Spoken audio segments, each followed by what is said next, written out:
Hi friend, good morning. कैसे हैं आप लोग? आशा करती हूँ दोस्तों जो आप लोग अच्छे होंगे। तो देखिए दोस्तों, आज हम क्लास 10 प्रश्नावली 2 भारतीय वन बुक का क्वेश्चन नंबर 8 को सॉल्व करेंगे। तो देखिए दोस्तों, क्वेश्चन नंबर 8 हमारा दिया हुआ है। बताएं कि निम्नलिखित युगपत समीकरण विरोधी या अविरोधी या आश्रित हैं। तो देखिए दोस्तों, इस क्वेश्चन में हमारा 3 क्वेश्चन दिया हुआ है, 3 समीकरण हमारा दिया हुआ है और कह रहा है इसे बताइए जो ये समीकरण हमारा अविरोधी है या विरोधी है या फिर आश्रित है। तो देखिए दोस्तों, इसे हल करना बहुत ही आसान है।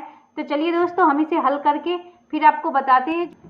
तो देखिए दोस्तों, सबसे पहले जो है हमारा आपको समझना होगा जो विरोधी समीकरण कौन सा होता है और अविरोधी कौन सा होता है और आश्रित कौन सा होता है। तो देखिए दोस्तों, a/d अगर बराबर नहीं होता है b/e के, तो इस रूप में जो हमारा समीकरण आता है वो अविरोधी होता है।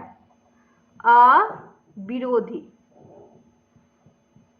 ये जो हमारा समीकरण होगा वो हमारा क्या होगा? अविरोधी होगा। और दूसरा जो है दोस्तों, a/d बराबर है b/e के और बराबर नहीं होता है अगर c/f के, तो इस रूप में जो हमारा समीकरण होता है वो क्या होता है? विरोधी होता है। ये हमारा विरोधी होता है। और तीसरा जो है दोस्तों वो a/d अगर बराबर होता है b/e के और बराबर होता है c/f के, तो इस रूप में जो हमारा समीकरण आता है वो क्या होता है? आश्रित होता है। आश्रित समीकरण होता है। तो देखिए दोस्तों, इस रूप में हम समीकरण को देखते हैं ला करके, जो हमारा समीकरण किस रूप में आता है फिर हम डिसाइड करेंगे जो ये हमारा अविरोधी होगा, विरोधी होगा या फिर आश्रित होगा। तो चलिए दोस्तों, इसके लिए हम क्या करते हैं, सबसे पहले 1 नंबर को समीकरण को हल करते हैं, फिर 2 को, फिर 3 को। तो देखिए दोस्तों, 1 नंबर समीकरण हमारा दिया हुआ है 5x - 3y - 11 बराबर 0 और 6y - 10x + 22 बराबर 0। तो इसे हम लिख लेते हैं 5x - 3y - 11 बराबर 0, 6y - 10x + 22 बराबर 0। अब दोस्तों देखिए, यहाँ से हम ये हमारा समीकरण दिया हुआ, यहाँ से यहाँ तक हमारा एक समीकरण है और यहाँ से यहाँ तक हमारा एक समीकरण है। तो हम ये दो जो समीकरण दिया हुआ है उससे हम a/d, b/e और c/f निकाल लेते हैं। तो देखिए a और बाई d हम निकालते हैं। तो a हमारा क्या होता है? समीकरण 1 का x का गुणांक। तो x का गुणांक क्या है? 5। और d हमारा क्या होता है? समीकरण 2 का x का गुणांक। तो समीकरण 2 का x का गुणांक देखिए हमारा क्या है? -10 है। यहाँ पे समीकरण 2 का x का गुणांक हमें देखना, y का गुणांक मत देख लीजिएगा। यहाँ पे y पहले दे दिया गया और x बाद में दिया हुआ। तो हमें क्या करना है? हमें या तो आप x y को श्रेणी में सही से ये समीकरण को लिखेंगे या फिर आप यहाँ पे देख करके x का गुणांक ही देंगे। तो यहाँ पे हमारा x का गुणांक क्या है? -10, तो -10 दे देंगे। अब है b/e, तो हम b/e निकाल लेते हैं। तो b/e क्या होता है? b होता है हमारा समीकरण 1 का y का गुणांक। तो ये हमारा क्या है? -3। और e हमारा होता है समीकरण 2 का y का गुणांक। तो ये हमारा क्या है? 6। तो हम 6 लिखेंगे। अब हम निकाल लेते हैं c/f। तो c/f हमारा क्या होता है? अचर पद। तो ये हमारा होता है -11 और बटा में 22। अब दोस्तों देखिए, हमारा अगर कट रहा है तो हम इसे काट लेते हैं। तो 5 दूना 10, तो 1/2। अब ये हमारा 3 दूना 6, तो ये भी हमारा 1/2 और 11 दूना 22, 1/2। अब दोस्तों देखिए, ये माइनस जो है नीचे में है, तो हमारा माइनस नीचे में कभी नहीं होता है, ऊपर उसे जाना पड़ेगा। तो ये हमारा क्या होगा? ऊपर चला जाएगा। तो a/d हमारा क्या निकल जाएगा? a/d बराबर हो जाएगा -1/2, b/e ये भी हमारा -1/2 और c/f ये भी हमारा -1/2। तो ये हमारा देखिए किस रूप में आ गया है? तो यहाँ पे a/d बराबर है b/e के और बराबर है c/f के। तो इस रूप में जो हमारा समीकरण आता है वो हमारा क्या होता है? आश्रित होता है। तो हम इसे लिख लेते हैं।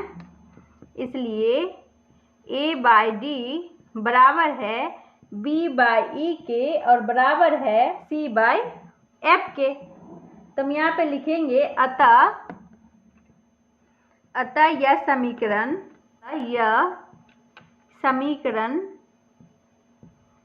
समीकरण आश्रित है। अब दोस्तों देखिए इसका हम सेकेंड नंबर क्वेश्चन को देख लेते हैं।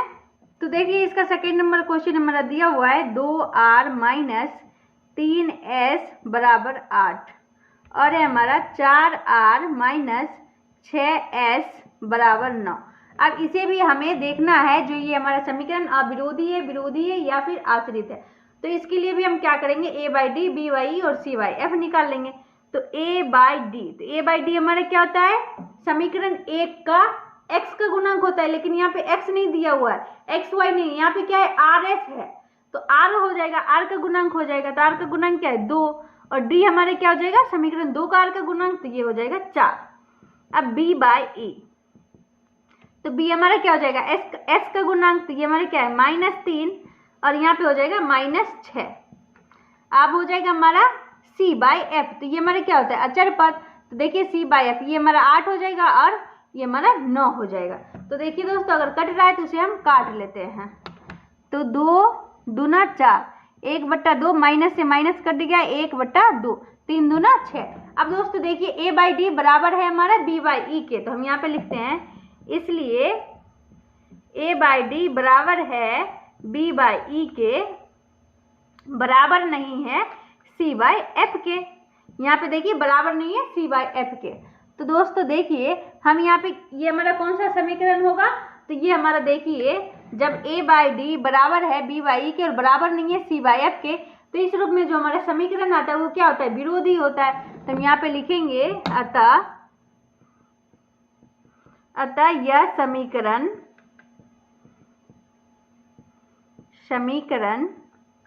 विरोधी है, विरोधी है। अब दोस्तों देखिए इसका हम थर्ड नंबर क्वेश्चन को हल करते हैं। थर्ड नंबर में हमारा दिया हुआ है 3/2 L प्लस 5/3 M बराबर 7 और 9L माइनस 10 M बराबर 14। अब दोस्तों देखिए इसका भी हमें आश्रित है या अविरोधी है या विरोधी है इसे पता करना है।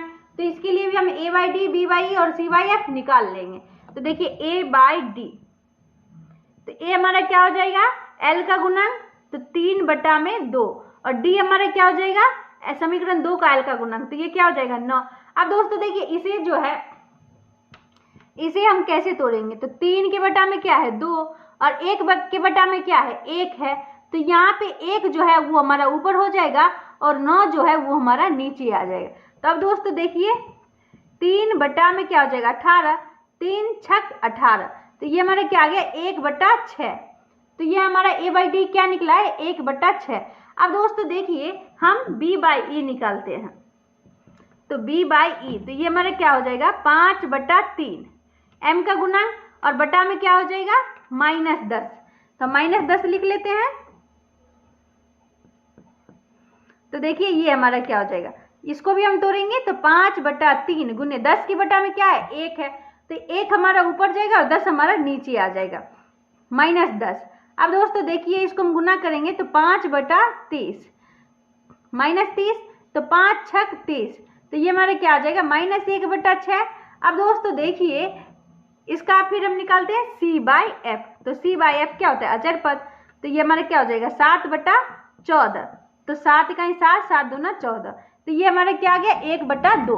अब दोस्तों देखिए a बाई डी बराबर नहीं है, ये हमारे क्या है बराबर नहीं, यहाँ पे 1/6, यहाँ पे -1/6, तो बराबर नहीं है b बाई ई के।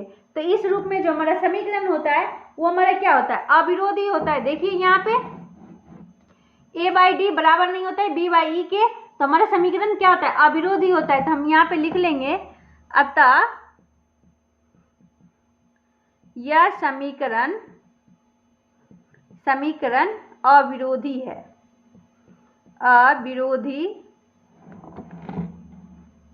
अविरोधी है। तो ये हमारा आंसर हो गया दोस्तों। तो अगर ये वीडियो आपको पसंद आई हो तो लाइक एंड सब्सक्राइब जरूर करें दोस्तों। बाय।